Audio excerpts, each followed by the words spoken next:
সালামু আলাইকুম। হোমওয়ার্ক শিক্ষা চ্যানেলে আপনাদের সবাইকে স্বাগতম। আশা করি সবাই ভালো আছেন। আমরা ক্যালকুলাস 2 এর ধারাবাহিক লেকচার দিতেছিলাম। আজ আমরা ক্যালকুলাস 2 বইয়ের চ্যাপ্টার 4B কতিপয় চলক বিশিষ্ট ফাংশনের আংশিক অন্তরোধ এই অধ্যায়ের কিছু সমাধান দেখব। আচ্ছা, প্রথমে আমরা একটা উদাহরণ দেখি। উদাহরণ নাম্বার 10 দেখব, ঠিক আছে?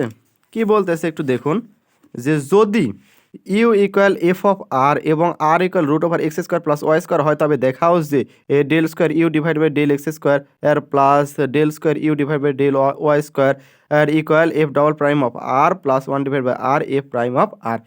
ঠিক আছে, এটা। আর এফ ডবল প্রাইম মানে কি? এই এফ এফ ডবল প্রাইম মানে এফ অফ ফাংশনটাকে দুইবার অন্তরীকরণ, আর এফ প্রাইম বলতে এই একবার অন্তরীকরণ, মানে এই ফাংশনটাকে একবার অন্তরীকরণ। ঠিক আছে, তাহলে চলুন আমরা সমাধানে যাই। আচ্ছা, প্রথমে R equal root over X square plus Y square যেটা দেওয়া আছে সেটা তুলে নিলাম। নেওয়ার পরে কি আমরা এটা বর্গ করলাম, বর্গ করলে কি হয়? R square equal X square plus Y square. আর এটাকে যদি এক্সের সাপেক্ষে ডিফারেন্সিয়েশন করি, এক্সের সাপেক্ষে ডিফারেন্সিয়েশন করলে হয় টু আর। এই উপরে পাওয়ারটা সামনে আসে টু আর, এটা যেহেতু এক্সের ফাংশন না সেহেতু del L r by del x লিখলাম। তাহলে ইকুয়াল এখানে যেহেতু এক্সের সাপেক্ষে করতেছি তাহলে এই এক্সের ফাংশনটা আমরা লিখবো। ঠিক আছে, টু এক্স, এটাকে যদি অন্তরীকরণ করা হয় টু এক্স, ওয়াইটা তো আর লিখতে হচ্ছে না। ঠিক আছে, তাহলে এটা যা যা লিখলাম এটাকে অপোজিটে পার করে দেবে, টু টু কাটা দিলে তাহলে del X of R equal X divided by R আসতেছে। এই সেম অ্যাজভাবে এটা এখানে আবার লিখে নিলাম। লিখে নেওয়ার পরে এটাকে ওয়াইয়ের সাপেক্ষে ডিফারেন্সিয়েট করবো। তাহলে ওয়াইয়ের সাপেক্ষে ডিফারেন্সিয়েট করলে হয় two r del del y of R equal ওয়াইয়ের সাপেক্ষে ডিফারেন্সিয়েট করলে হয় টু ওয়াই। তাহলে এটা যা আছে তাই এটা অপোজিটে পার করে দিলাম, টু টু কাটা দিলে ওয়াই ডিভাইডেড বাই আর হচ্ছে। ঠিক আছে, এখন F of U equal F of R, এটা আমাদের বইয়ের দেওয়া আছে। এখন এটাকে আমরা ইউ এক ডিফারেন্সিয়েশন করি এক্সের সাপেক্ষে, তাহলে ডেল এক্স অফ ইউ লিখলাম F double prime of R del del X of R, মানে একবার ডিফারেন্সিয়েশন করার জন্য আমরা এটা লিখলাম যে ডেল এক্স অফ আর। এখন এটা যা আছে তাই রাখলাম। এখন এফ প্রাইম অফ আর, এখন এফ প্রাইম অফ আরটা লেখার পরে এই যে মান ডেল এক্স অফ আর, এই যে ডেল এক্স অফ আর এর মান কত? X divided by R. এই এক্স ডিভাইডেড বাই আর আমরা এখানে লিখলাম।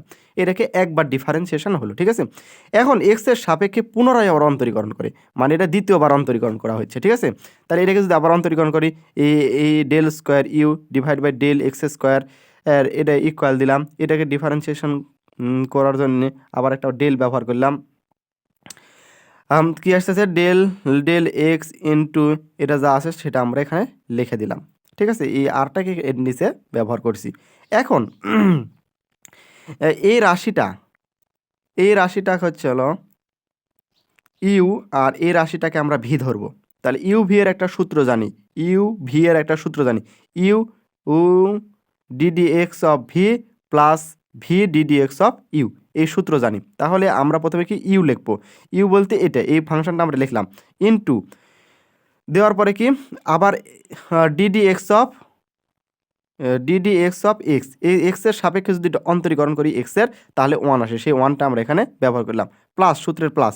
তাহলে এক্সটা স্থির রেখে এখন এটাকে আমরা ডিফারেন্সিয়েশন করব। তাহলে এটাকে যদি ডিফারেন্সিয়েশন করি ডেল এক্স অফ এই যে ফাংশনটা, সেই ফাংশনটা আমরা এখানে লিখলাম। ঠিক আছে, এফ প্রাইম অফ আর, এটাকে একটু ভাঙে লিখলাম ওয়ান ডিভাইডেড বাই আর। আচ্ছা, তাহলে F prime of R divided by R, আর তো থাকতেছে এই ওয়ানের সাথে এটা গুণ করলে এটা থাকতেছে, এই প্লাস দিলাম, এক্স তো স্থির রাখলাম। এখানে দেখুন তো আবার কি হচ্ছিল, একটা সূত্র পড়তেছে যে এটাকে যদি আমরা এটাকে যদি আমরা ভি ধরি তাহলে কি আসতেছে? তাহলে এটা হচ্ছে প্রথমে লিখলাম, আর এটাকে যদি ডিফারেন্সিয়েশন করি, মানে প্রথমে ইউটা আমরা এখানে লিখে নিলাম, তাহলে তারপরে ডিডি এক্স অফ ভি বলতে এটা ভি। ঠিক আছে, তাহলে এটাকে ডিফারেন্সিয়েশন করো। তাহলে এটাকে যদি একটু ডিফারেন্সিয়েশন করি আমরা, একটু দেখা যায় ওয়ান ডিভাইডেড বাই আর, তাহলে ওয়ান ডিভাইডেড বাই আর যদি ডিফারেন্সিয়েশন করি তাহলে এই আর এক উপরে তোলা যায়, তাহলে হচ্ছে ওয়ান। এটাকে যদি differentiation minus one into r to the power one minus one, তাহলে কি আসতেছে? Minus one r minus one, এখানে কি আসতেছে? এ মাইনাস ওয়ান ডিভাইড বাই এটাকে নিয়ে চলে আসলে আর স্কোয়ার। ঠিক আছে, তাহলে minus one divided by r square, সেই মাইনাস তো ব্যবহার করলাম 1/r², ঠিক আছে, প্লাস 1/r, এটা হচ্ছে ভিএকে আমরা স্থির রাখলাম, তারপর এটা ডিফারেন্সিয়েট করলে কি হয়, এটাকে ডবল প্রাইম অফ আর। যেহেতু এটা ডবল না, সেহেতু আমরা এটাকে আবার ডিফারেন্সিয়েশন করে এখানে লিখছি ডিডি এক্স অফ আর, সেটা আমরা লিখলাম। আচ্ছা, এখন আচ্ছা, এখন আমরা আজকে এটা যা আছে তাই রাখলাম, এই এক্সটা রাখলাম, এটা যা আছে তাই রাখলাম, এটা যা আছে তাই রাখলাম, প্লাস 1/r, এটা যা আছে তাই ব্যবহার করলাম। এখন এটার মান জানি, del X of R, del X of R এর মান কি x/r, এই x/rটা আমরা এখানে ব্যবহার করলাম। তাহলে এখানে যা আছে তাই ব্যবহার করলাম, এক্স দ্বারা এটা গুণ করো, তাহলে এ প্রাইম অফ আর এখানে মাইনাস x/r² প্লাস এক্স দ্বারা কিন্তু গুণ করছে, x/r এখানে ডবল প্রাইম অফ আর, এটা যা আছে তাই ব্যবহার হচ্ছে। আচ্ছা, তাহলে এটা যা আছে তাই রাখলাম, এই মাইনাসটা প্লাসে মাইনাস হয়, A prime of R X square কারণ হচ্ছে এ এক্স দ্বারা এটা গুণ হয়েছে x², এ আর দ্বারা গুণ হয়েছে এ r³ ও এ প্লাসে প্লাসে প্লাস, এখানে x² হয়েছে, এক্স দ্বারা এক্স গুণ করলে x², আর দ্বারা আরেক গুণ করলে r², এই ডবল প্রাইম অফ আর, এটাকে আমরা 1 নাম্বার সমীকরণ দিলাম, ঠিক আছে।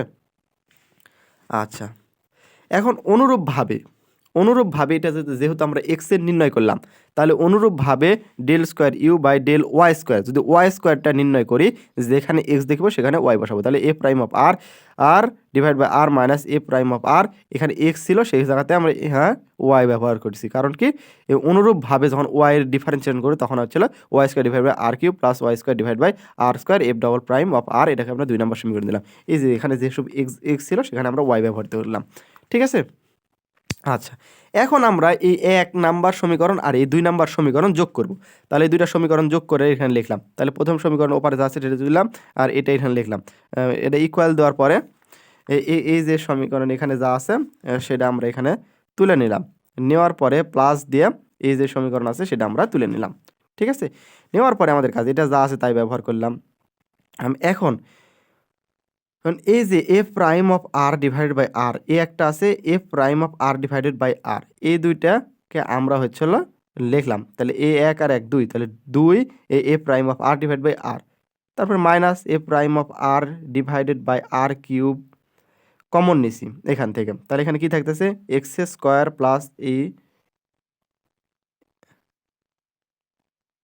আচ্ছা x² থাকতেছে এখানে, যেহেতু আমরা যে A prime of R divided r³ common নিছি, ঠিক আছে, r³ কমন নিছি, ঠিক আছে, তখন আমরা কি পাইতেছি এখানে x², এই x² লিখলাম, এটা প্লাস আকারে কিন্তু এটা ভিন্ন আছে, এটাতে আমরা হাত দিব না, ঠিক আছে, এর থেকে x² পেলাম। এখন এখান থেকে যদি আবার কি পাচ্ছি, এখান থেকে আবার পাইতেছি হচ্ছে এই পুরো এটা বাদ, r³ বাদ, এটা হচ্ছে এখান থেকে পাইতেছি আমরা y², ঠিক আছে, এখান থেকে আমরা পাইতেছি এই y², এটাকে কমন বাদ দিলে এই y², এই প্লাসতে প্লাস দিলাম, তারপরে কি আসতেছে F double prime of R divided by r², এখান থেকে r² কমন নাও, ঠিক আছে, F prime of R divide by r² common নিলে এখানে থাকতেছে x² প্লাস এখানে থাকতেছে হচ্ছে y², সেই y² দিলাম, ঠিক আছে। এখানে যা আছে তাই ব্যবহার করলাম, এটা উপরে নিলাম 2 ও F prime of R divide by R minus F prime of R divide by r³, আর এই x² প্লাস y² এর মান কত, এই x² প্লাস y² এর মান, এই যে x² প্লাস y² এর মান হচ্ছে r², ঠিক আছে, সেই r² এখানে ব্যবহার করলাম, plus F double prime of R divided by r², আর x² y² এর মান হচ্ছে r², ঠিক আছে, r² বসালাম, তাহলে এখানে যা আছে তাই ব্যবহার করলাম। আমি এখানে যা আছে তাই এখানে এটা কাটাকাটি করলে নিচে একটা আর থাকে, ঠিক আছে, তাহলে F prime of R divide by r plus এখানে এটা কাটা গেলে F double prime of r থাকতেছে। আচ্ছা, এখানে যা আছে তাই লিখলাম, এটা ইকুয়াল দেওয়ার পরে দেখুন তো এইটা আর এটা কি সেম অ্যাজ, এটা কিন্তু সেম অ্যাজ 2 যদি বাদ দিই তাহলে এখানে দুইটা এই সমীকরণটা আছে, এখানে মাইনাস একটা যদি করি তাহলে একটা সমীকরণ লেখা যায়, ঠিক আছে, A prime of R divide by R, এ প্লাস দিয়ে F double prime of R, তাহলে এটা equal F prime of R plus, মানে এই কথা এটার সামনে নিলাম, plus A prime of R divide by R, এটা হচ্ছে শুড, এটা হচ্ছে প্রমাণ করা গেল, ঠিক আছে, দেখানো গেল, ঠিক আছে। তার মানে আমরা এখান থেকে বুঝতে পারতেছি যে এটা সমান, আচ্ছা এই যে এটা সমান এটা দেখানো হলো। তো আশা করি সবাই বুঝতে পারতেছেন। আর যারা আমাদের পেইড ব্যাচে যুক্ত হতে চান তারা আমাদের ডিসক্রিপশান চেক করে হোয়াটসঅ্যাপ নাম্বার দেওয়া আছে, আমাদের সাথে যোগাযোগ করে নিতে পারেন। আমাদের কোর্স ফি অনলি 200 টাকা। আর আমাদের যারা সন্দেহ হবে তারা আমাদের ওয়েবসাইট চেক করুন, চেক করে আমাদের সাথে দেখে নিন। আমাদের course honours first year second year 2 ইয়ারের কোর্সটাই আমরা প্রোভাইড করতেছি। আস্তে আস্তে ধারাবাহিকভাবে সব কোর্স আপলোড হবে। সবাই ভালো থাকেন, সুস্থ থাকেন। আসসালামু আলাইকুম ওয়া রাহমাতুল্লাহি ওয়া বারাকাতুহু।